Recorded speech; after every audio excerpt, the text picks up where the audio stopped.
You might wonder, does a composer concentrate entirely 100% in his garret or her garret on composing music all the time? My answer to that is it's much better to get out and about, to experience the real world, to take part in social debate, to actually perform other types of music to diverse audiences.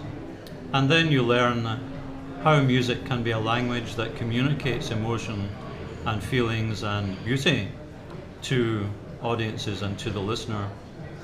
I actually play the flute, but not in my own music. I use it in the Whistlebinkies and I use it in the harmony ensemble.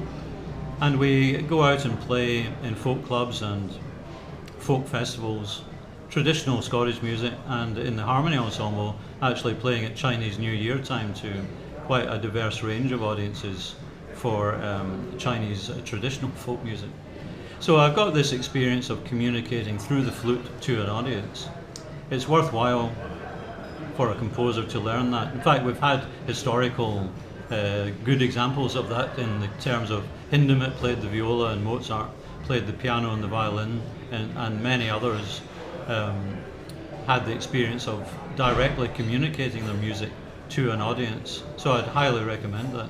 Many people like John Lund, for example, who's the composer of Downton background music, he played in many popular music groups in his development.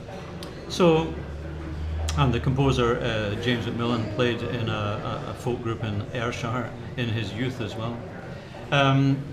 In my early career, I didn't immediately become a composer. You can't leave a music college and walk into a job as a composer. So I worked as a music copyist. I taught the flute for 11 years in schools, and I did some reviewing and sought out folk groups to play with, which resulted in playing with the Whistlebinkies. So I did a diverse range of tasks for the first 10 years. And on the CD, we have a piece called Euphoria, which actually I wrote in 1980. I was still teaching the flute in schools at that time. When we come to the next date for a piece on the album, it's 1986, and it's a string trio at Bracknell Music Festival. And by that time, I'd given up flute teaching to concentrate on being a composer. And thereafter, I was able to take on tasks like writing the score for Scottish Ballet's Peter Pan, which was a full-time, all-consuming task, which took a year, so I had to drop everything else, neglected the folk groups and all the rest of it, and had to get that 3-act ballet done, which was relentless music for 1 hour and 20 minutes. So that's the kind of task of a composer.